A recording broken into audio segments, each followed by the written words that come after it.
Cheers to one more movie in the trilogy, chaps. To the World's End, and on its 10th anniversary too.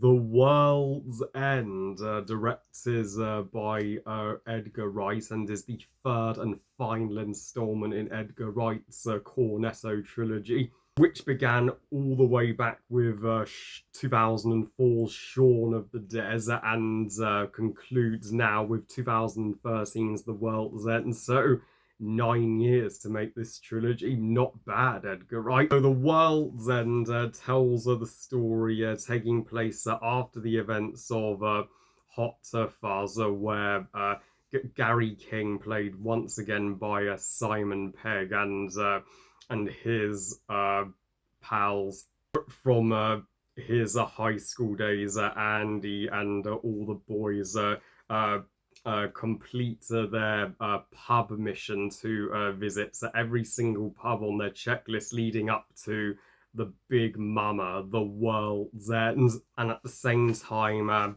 having a epic face of the world confrontation with a alien entity known as the Network, voiced by Bill Nye.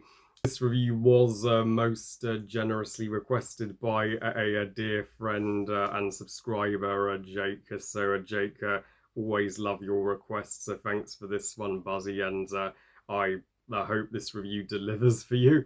I wouldn't say the Cornetto trilogy is in my top 10 all-time favourite trilogies, but Edgar Wright has still made, the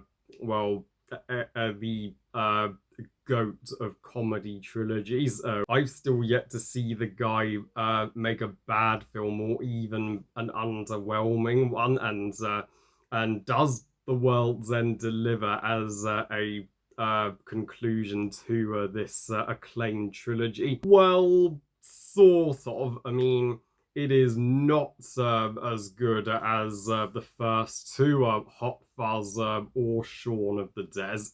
Not the end of the world that this movie didn't live up to its two predecessors, no pun intended, as this is still a satisfactory finale. It may even be Edgar Wright's weakest movie. I mean, his best still being Last Night in Solo, just in my personal opinion. But this is still a adequate comedy conclusion, and I do think that it certainly nails the inseparable friendship between Gary and Andy, played by the stars of this trilogy, Simon Pegg and Nick Frost. I could watch them banter and joke away together all freaking day. They are that hysterical, and Gary and Andy both are always there for one another in times of personal crisis, like when Gary is attempting to swallow one last pint of beer at the World's End, and Andy is stopping at nothing to do what he thinks is best for his buzz, and Andy's wife even left him and took their children to her mum's.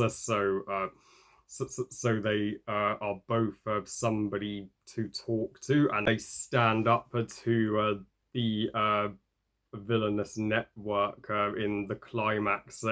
You feel the Tenacious D vibes going there.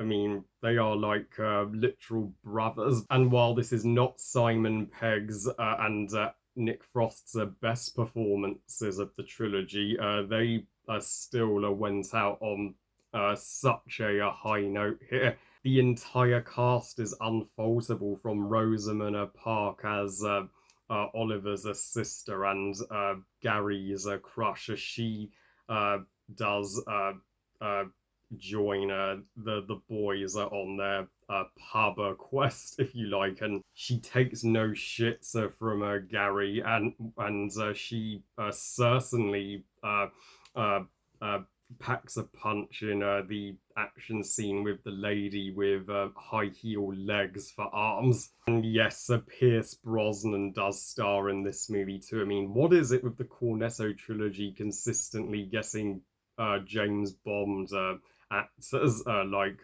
Hot Fuzz had a Timothy Dalton, and now World's End has my least favourite Bond in it. But as their high school principal, I can tolerate Pierce Brosnan. At least he's not in it that much. And a comedy, while not gut burstingly funny as the first two films, is still consistently chuckle worthy. That's as if an invisible hand is tickling you throughout the entirety when you're watching this movie, because you still won't be able to stop laughing. If you've come here to hear the F-bomb in every fucking sentence, if you've come here to see grown men just drink themselves into oblivion, it will deliver for you. And the network as the villain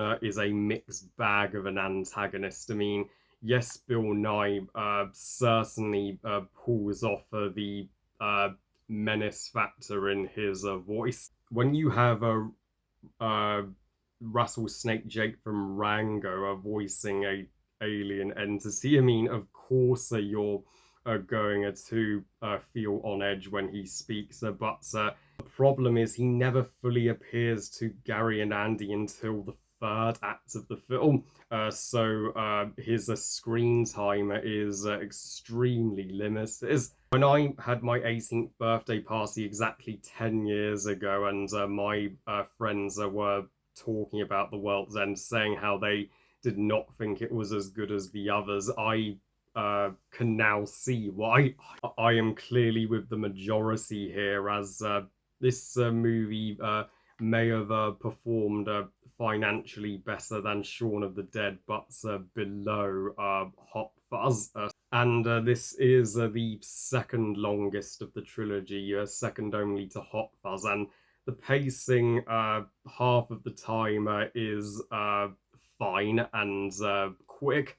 And the other half, other scenes I did find went on for uh, uh, a little longer than they should have, and the prologue is all fastly narrated, and when they show the backstory of Gary and Andy and the boy in their school days, and even the finale is to the point, but yeah, the middle act of this movie is certainly the weakest paced part, and though the parts where the network possesses the bodies of humans, and you see them glowing blue eyes, and the network even dubs over the voices of people that Gary and Andy know. That was a suspenseful action there, and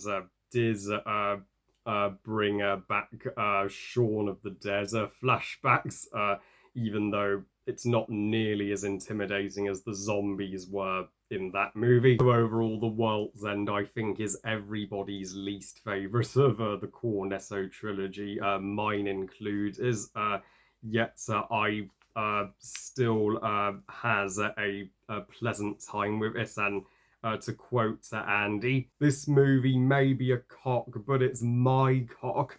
I give The World's End 3 stars out of 5. Good movie.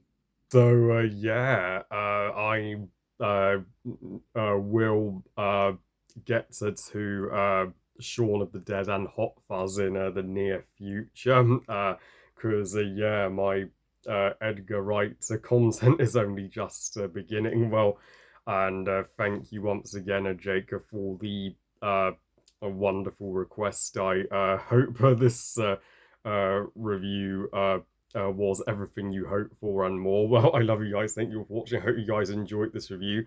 And what are your thoughts on The World's End? And how does it compare to the first two in the Cornetto trilogy for you? Please comments and let me know. Please like this video and subscribe. Please follow on Twitter and on Instagram.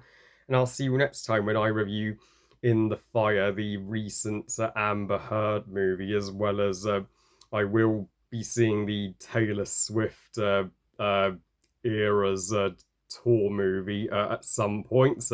That's the one movie I would see in cinemas this October. And remember, movies are us. Bye, guys.